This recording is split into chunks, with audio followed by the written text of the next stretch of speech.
Hello and welcome. Today we're going to talk about sequences and series of in the complex plane. All right, so let's talk about sequences really quick. What we have here is Zn, which each one of these is a complex number in the plane.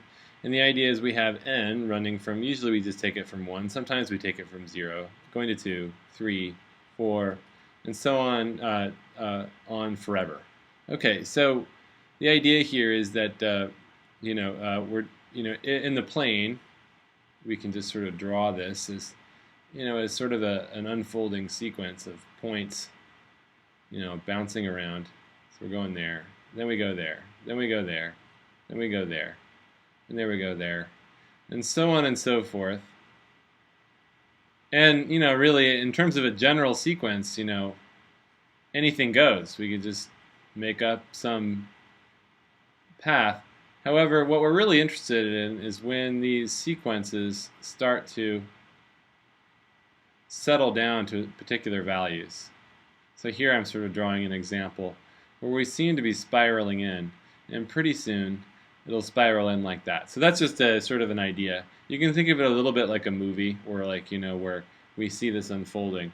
So that's what a sequence is. So the question then, in terms of us applied mathematician, is why study sequences?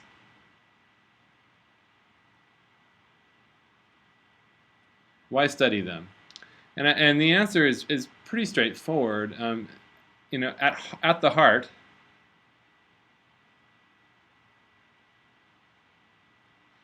of sequences is the idea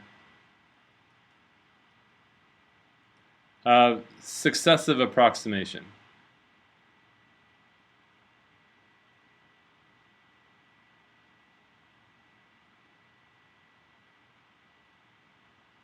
Okay, so what we mean by this is usually Zn is the result of some approximation.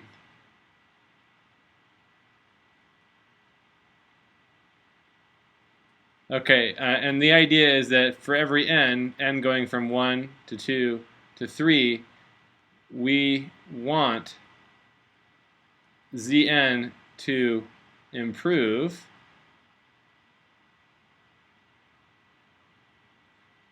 or and somehow settle down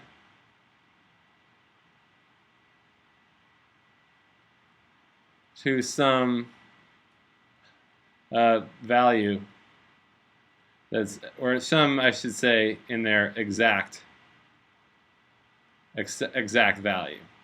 So the idea is that we now, when we study this, we mean, so when we say limit n goes to infinity, where Zn, that's going to go to some limit, which we'll call w, and that's that exact value, w, right there.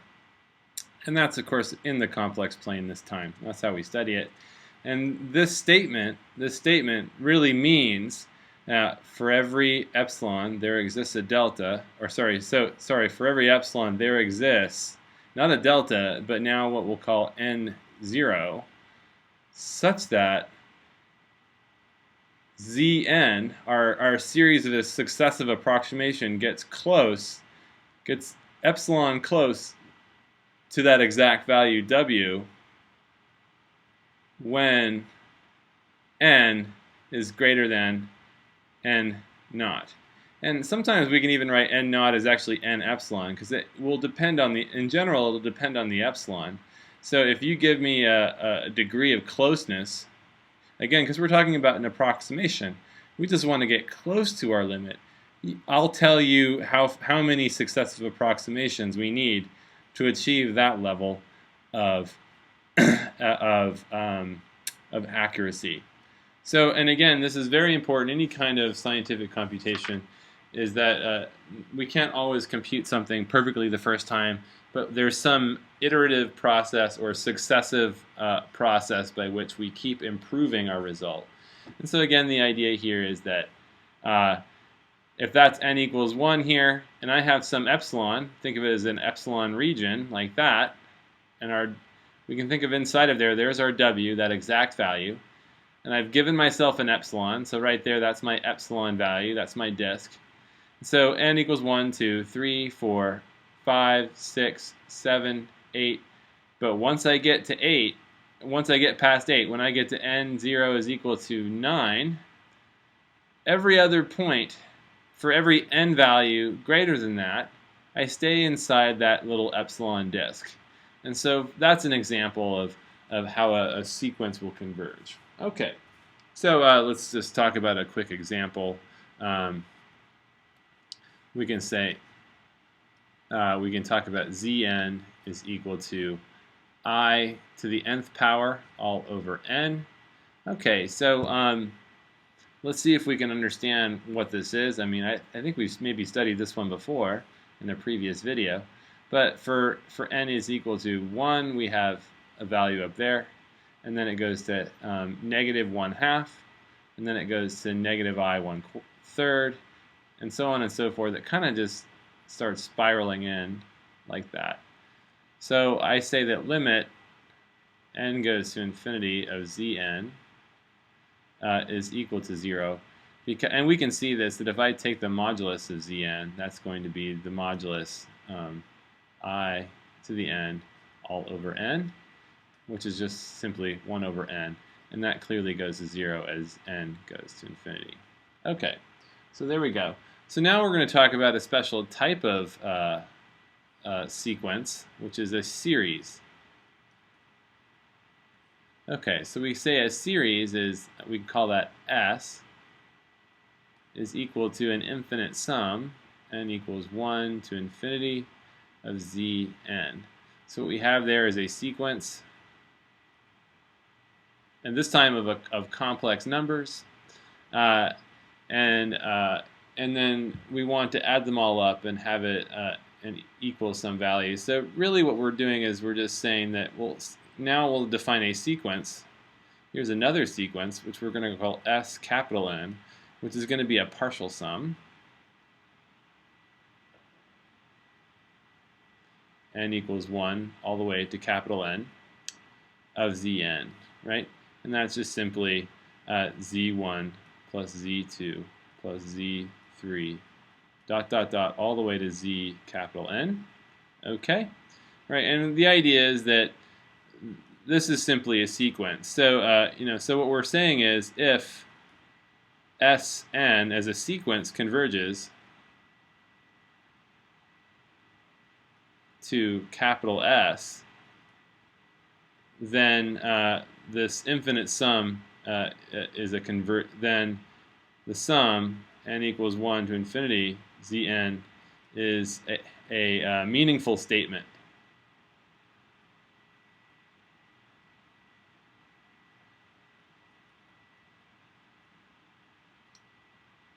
If we keep adding these complex numbers and the modulus keeps growing without bound, such that this infinite sum is actually going to infinity, or so basically the partial sum is going to infinity, then this doesn't mean anything. This is an incorrect statement, and what we're basically writing is something that's what we call divergent. Okay. So a lot of you have had a calculus class where you've done this with real variables, and of course much of the ideas that you gain from those courses carries over directly to the complex plane. For instance, if I have a limit of Zn's for some sequence, that's equal to the limit n going to infinity of xn plus I yn, right? Because there's really... And that, of course, if this has a limit, then we can simply write this as x plus I y. And so really xn is converging, is a real variable converging to this value, and yn is a real variable converging to this value. So really we're just doing a vectorized version of what we've done in real variables. So let's now talk about types of convergence. So there's there's a type of convergence.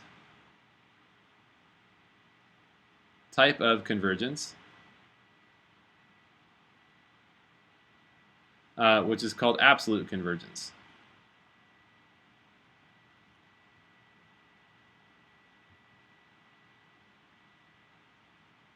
Okay, so absolute convergence. Now, and this is this type of convergence. This is for series. So if I have Sn is equal to a sum of going from 1 to capital N of Zn. What I want to do is actually look at, so what we're going to do is look at the modulus. So what I'm going to do is take a modulus of this, like that. And then what we're going to use is use the triangle inequality. Okay? And of course, as we can bound this from above by, so this of course is bound from below like that, and this is bound from above, this being the sum n to 1, from 1 to capital N of the moduli of the underlying sequence that we're basing our thing off of. All right, so the theorem, if you want to call it that, is if this sequence of real variables converges,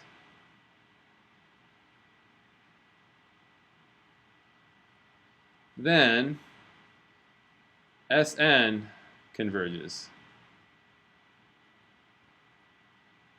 And what we mean by this is if this thing is bounded, and this, what we mean by bounded is it means that we can put this in parentheses that it's less than infinity.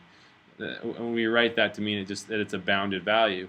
That means that Sn then also is bounded, and so Sn must converge as n goes to infinity. Capital N goes to infinity. So so that is a type of convergence, and let's just study a particular example. Oh, before I do this, but there's a big but here, and we got to think about the logical contrapositive.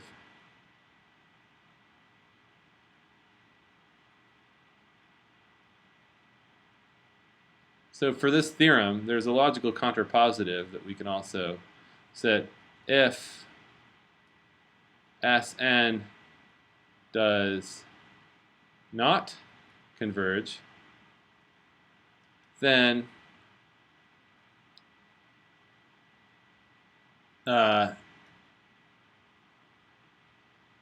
this is divergent.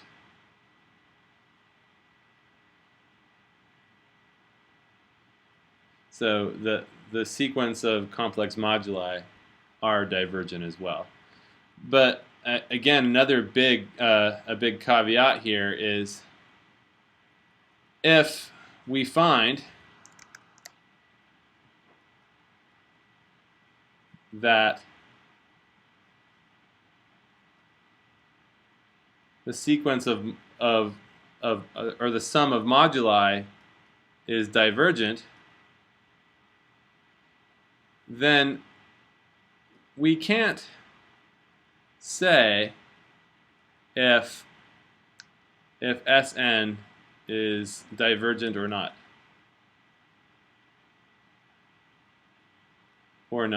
We just simply cannot know.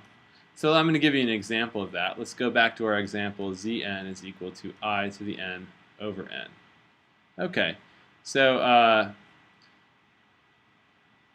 the question is then, if I have S capital N equal to the sum of this sequence, the question is, does it converge? And what we can do is study absolute convergence. So if Sn, if I want to look at the absolute convergence, I know it's going to be greater than or equal to the sum n equals 1 to capital N of I to the n modulus, which is simply 1 over n. This is called the harmonic series,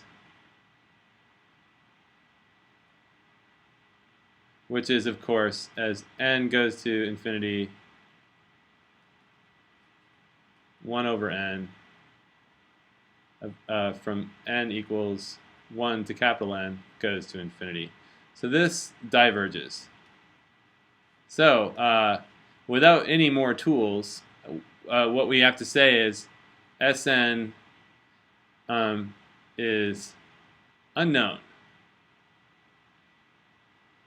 Now we'll come back to Sn in another video to see if we can determine its convergence. But at this point, we don't know if it converges or not. It could not.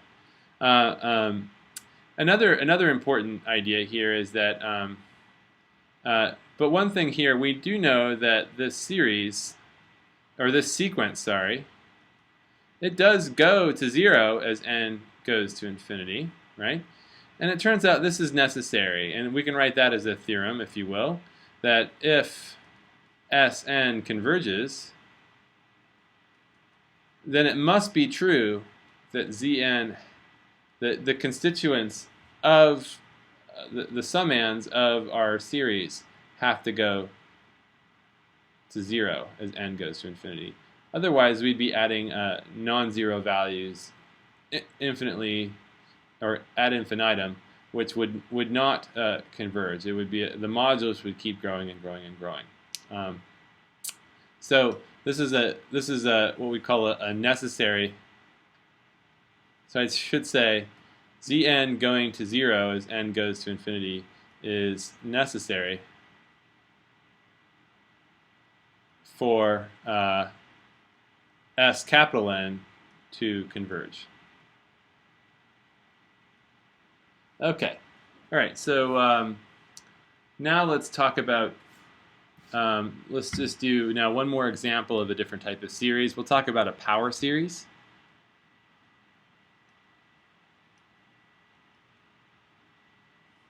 So let's talk about a power series. So what we're going to do is pick a z value in the complex plane, okay? And now we're going to do a power series on it. We're going to actually call Sn, or capital N.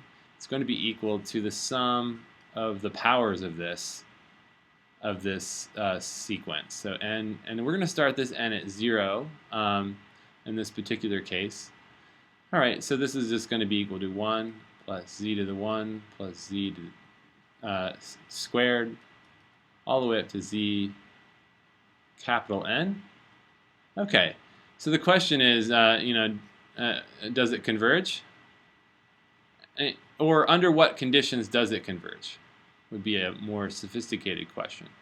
All right, so what we're going to do is just, we'll quickly show how to determine this.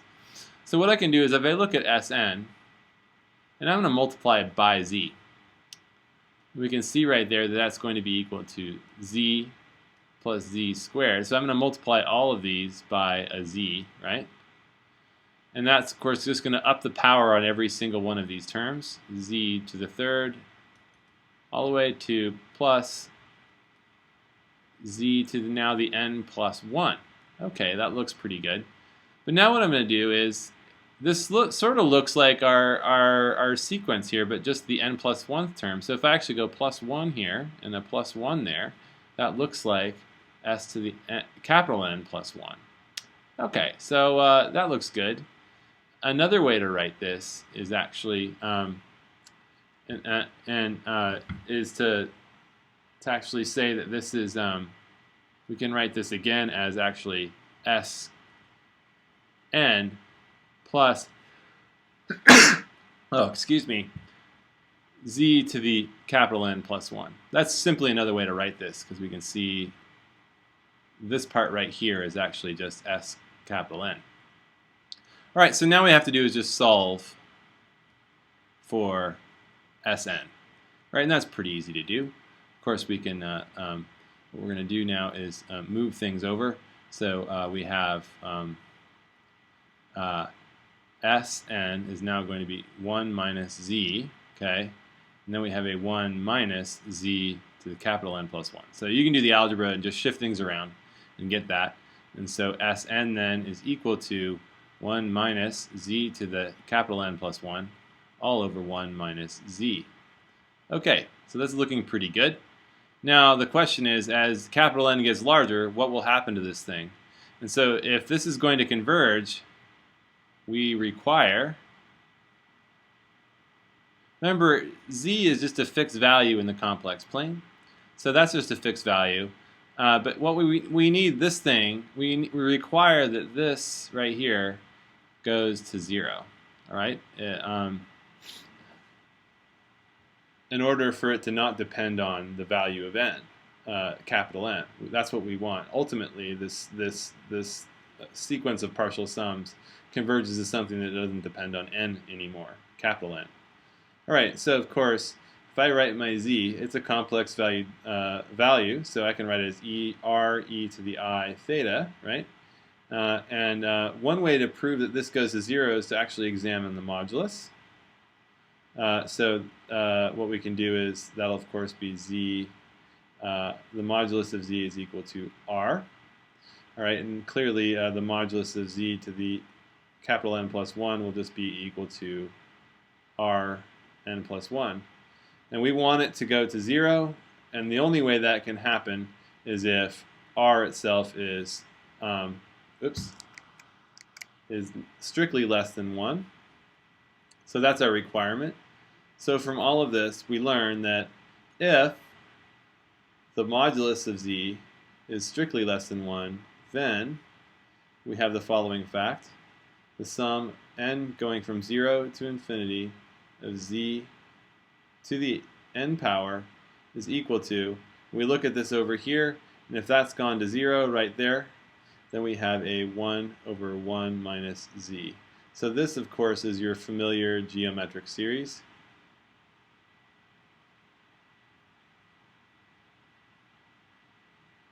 Okay, so there we have it. And in the next few videos, we're going to talk about other power series, and we're going to keep building this idea of successive approximations, because eventually we're going to use power series to approximate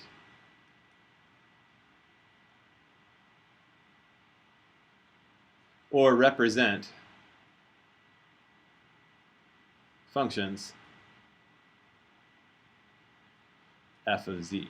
All right, and that is really the main goal of doing power series at all, is that idea.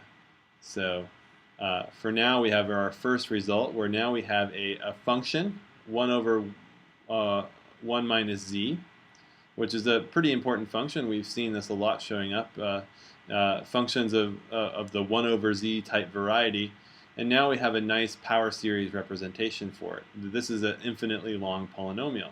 So now we have a way of representing this function that we've actually studied quite a bit as a power series. And so we'll build this idea even more in the coming videos. Thank you very much.